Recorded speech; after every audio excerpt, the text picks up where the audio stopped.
Off the coast of the Pacific Northwest, scientists are tracking one of the most powerful earthquake faults on the planet, one capable of producing a magnitude 9.0 rupture, strong enough to shake 3 states and part of Canada at the same time. Here's the headline you'd expect that story to end with. Terrifying, hopeless, nothing anyone can do but wait. That's not actually where this story ends. Because right now, quietly, the same scientists tracking this fault just finished building something remarkable. A network of more than 500 seismic sensors capable of detecting this exact earthquake and warning people before the shaking even arrives. And they just added a new layer of technology specifically designed to work on the biggest, most dangerous earthquakes this fault could ever produce. So what exactly is this fault capable of? Why does monitoring it change everything about how prepared this region actually is? And why did the scientists who study this threat most closely say the story isn't as hopeless as it sounds? The fault everyone's heard of, explained properly. The Cascadia Subduction Zone runs roughly 600 miles along the Pacific coastline, from Northern California up through Oregon and Washington, and into British Columbia, sitting 70 to 100 miles offshore where one massive tectonic plate is slowly diving beneath another. It's not a crack you could ever see or walk up to, the way you can with California's San Andreas Fault. It's buried entirely underwater, quietly locked in place, storing up energy for the day the 2 plates finally slip. Geological evidence shows this fault has ruptured 43 separate times over the past 10,000 years. The most recent rupture happened on January 26, 1700, an estimated magnitude 9.0 event so powerful it sent a tsunami all the way across the Pacific Ocean to Japan, where it arrived with no local earthquake to explain it. Scientists only pieced together the exact date decades later by cross-referencing Japanese written records with oral histories from Pacific Northwest tribal nations and geological evidence of sunken coastal forests, drowned by the land itself dropping several feet in an instant. That was 326 years ago. Based on the historical rupture pattern, that puts the region within the fault's typical 200 to 500 year recurrence window right now. None of that changes by looking away from it. What actually changes the outcome is what happens in the seconds and minutes right around when it finally happens. And that's exactly where the real story picks up. A network that took years to finish. Since 2021, the Shake Alert Earthquake Early Warning System has been live across California, Oregon, and Washington, giving more than 50 million people access to a tool that can detect an earthquake the instant it begins and send out a warning before the worst shaking actually arrives at their location. Here's the part worth understanding clearly, because it's often misunderstood. Shake Alert doesn't predict earthquakes. Nobody can currently do that with any real precision. What it does instead is detect an earthquake that has already started, deep underground, and race that detection to people's phones faster than the shaking itself can physically travel, outward from the fault. Seismic waves move fast, roughly 2 to 5 miles per second depending on the type, but electronic signals move at nearly the speed of light. That gap, however small in absolute terms, is what buys people time to drop, cover, and hold on before the ground actually starts moving beneath them. As of this year, researchers at the Pacific Northwest Seismic Network have finished every planned installation for the system, bringing the 2-state total across Washington and Oregon to 569 seismic monitoring stations. That's not a small technical milestone. Building out that density of sensors took years of continuous work, station by station, across some of the most rugged and remote terrain in the country, from dense coastal forest to isolated mountain passes, where installing and maintaining sensitive equipment is its own considerable challenge. The first real test numbers and technical specifications are one thing. Watching the system actually work in the real world is another, and it already has. Just over a year before the full build-out was completed, a mid-sized earthquake struck under Orcas Island, Washington, offering Shake Alert its very first genuine test in the state. Multiple seismometers in the surrounding area picked up the signal within seconds and relayed it back to headquarters for verification. The earthquake wasn't quit. Emergency alert to every phone in the region, but in the affected area, it did notify people using dedicated early warning apps, along with every Android device in range automatically. Harold Tobin, director of the Pacific Northwest Seismic Network, described what happened in blunt, satisfied terms. The system detected the earthquake rapidly, accurately assessed its magnitude, and automatically sent out a warning, all within a handful of seconds. That's not a simulation or a model projection. That's the actual system, functioning exactly as designed on a real earthquake, using the same infrastructure that would respond to the far larger Cascadia rupture everyone is ultimately watching for. The upgrade that makes this actually work for the big one. Here's where the story gets genuinely encouraging, rather than just administratively impressive. For years, researchers weren't fully confident the original system could accurately handle the very largest earthquakes, the magnitude 8s and 9s this fault is specifically capable of producing. The problem was technical. During the biggest, most violent earthquakes, seismometers positioned close to the epicenter can essentially max out, unable to accurately measure shaking that intense, the same way a microphone distorts when sound gets too loud to register cleanly. The fix came from an unexpected place: GPS technology. Researchers integrated a specialized, highly sensitive form of GPS, sensing directly into the shake alert system, capable of measuring the actual physical displacement of the ground itself rather than just the shaking, a measurement that doesn't max out the way traditional seismometers can during the largest events. University of Oregon Earth Sciences professor Diego Melgar explained the significance plainly. This new capability lets the system perform reliably specifically for the biggest earthquakes, magnitude 8s and 9s, which is exactly the size of earthquake this region is expecting from Cascadia.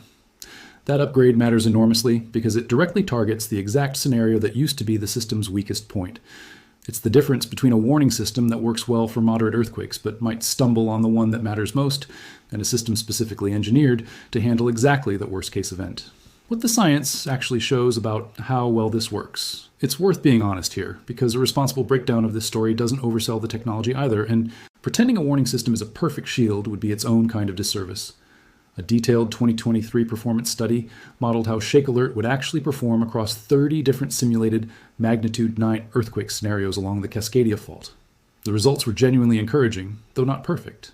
Most of the population in the study region could expect to receive alerts with positive warning time, meaning the alert would arrive before the shaking did, for moderate shaking thresholds. For stronger shaking thresholds, researchers found an average of just under 60% of the population would be alerted before that stronger shaking actually arrived. That's not 100%, and researchers are direct about why. Late or missed alerts can happen because of delays in how quickly the system updates its estimate of an earthquake's size, or because the earliest calculations of the earthquake's magnitude come in lower than reality before more data streams in and corrects the picture.